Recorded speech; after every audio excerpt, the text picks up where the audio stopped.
الحال أن هذا هو مغرب نموذج التنموي. كيف لنا كشباب أن نثق بعد الآن في أي خطاب حول الإصلاح في هذا البلد؟ مني غنجيو نحسبوا هذه اللائحة بزاف على الصدفة.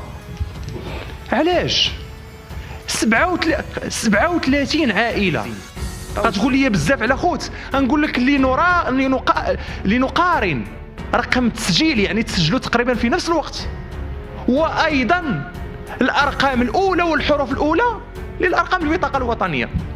مني كنلقاو على سبيل المثال ام سي 26 ام سي 29، هادو راه خوت، راه من نفس المنطقه من نفس البلاصه. بل الاخطر من ذلك ان الرقم الترتيبي، يعني شحال جابوا في المعدل، كتلقى دائما هذوك الخوت حدا بعضياتهم. بزاف على الصدفه. هذا الامر يدعو الى الريبه والشك. صدفه يعني هاد الناس كيفاش تجابوا بحال كاين جوج احتمالات ولا ثلاثه: يا انهم نوابغ وعندهم نفس المنطق تحليل ديال كل سؤال، طرا بيناتهم واحد الالتقاء فكري في الامتحان، واحد جالس هنا واحد جالس هنا واتفقوا على انهم غيجيبوا بحال.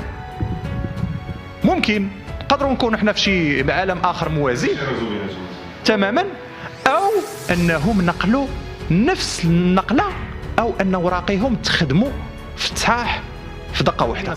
وانا اتحدى وزير العدل يجي بشي تحليل اخر لهذه الارقام الترتيب المتواليه.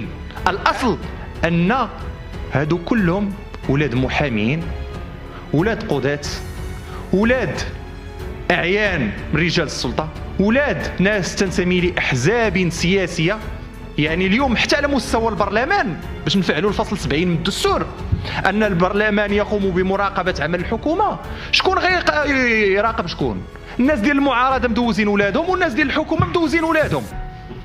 هادو غيغمضوا عينيهم، وهادو شاهد ما شاف شي حاجه.